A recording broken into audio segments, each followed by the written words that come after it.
for more on this, to discuss China's development in its central bank's digital currency, is Anthony Chan. Anthony was formerly the chief economist at J.P. Morgan Chase. And as always, good to see you again. Thanks for coming in. Good to see you, Sean. I want to talk about the digital yuan. What is China's goal as it rolls this digital currency out during the games? Well, you got to remember that cryptocurrencies pose a threat to the ability of any country to control its monetary policy and therefore its financial system. And these central bank currency, especially the one in China, is sort of an attempt to offset that risk. And I think it's a good idea for any central bank to develop one. And certainly China is the most advanced in this area so far, having started this project as early as 2014. Yeah, exactly. For anybody who spent time over there, just leave your cash in your pocket. But I'm sure this is not how China wanted to roll out this big move. How is COVID impacting this? Chiefly because there won't be any fans at the games. Well, there's no question that the rollout is not going to be as widespread, perhaps as the Chinese government would have liked or hoped. But certainly it's going and proceeding along the lines of continuing to do its best to roll out in the wake of COVID. COVID is a problem that impacts the entire world, and China, of course, is not exempt from that. You know, it may sound simple, but how's this going to work? Is it QR code, facial recognition? Well, I think that there are many different possibilities as to which will be the dominant factor.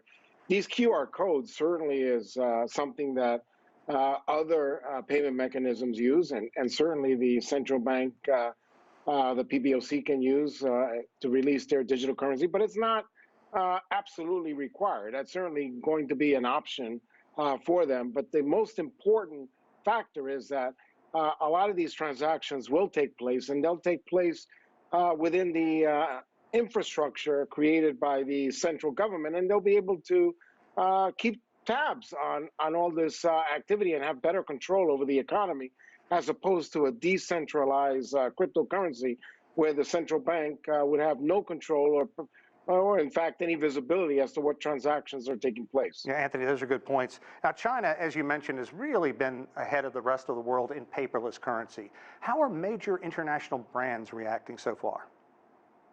Well, so far, Visa and MasterCard are already offering central banks around the world that have goals or ambitions of moving into a central bank currency to use their infrastructure to be able to do it. So I think it's the realization that that is the direction we're heading in.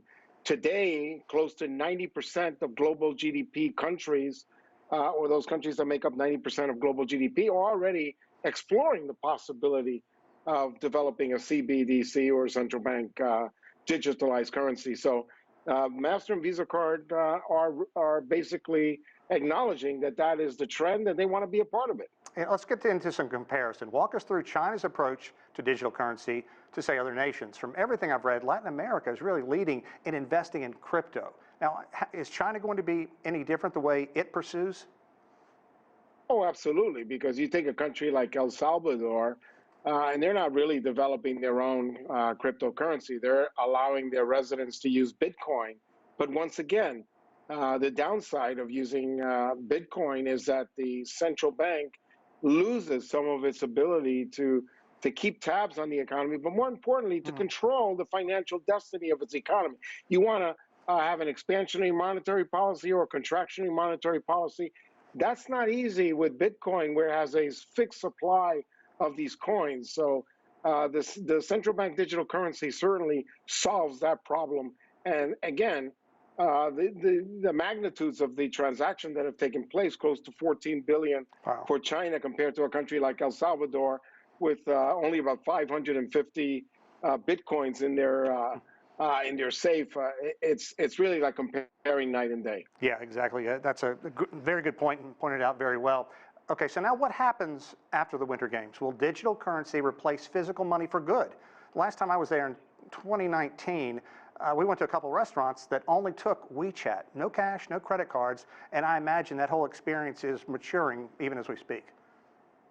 I think that the goal of central banks, and certainly the Chinese central bank, is is to allow a second type of currency, and it will complement the physical currency, the renminbi, and of course it will also complement the electronic versions of transactions that WeChat or other electronic mechanisms that you have in China. I don't think the goal is to replace, but rather to complement and to have at least an alternative. Anthony Chan, good stuff as always, former chief economist at JP Morgan Chase. Thanks a lot, Anthony, for coming in. My pleasure.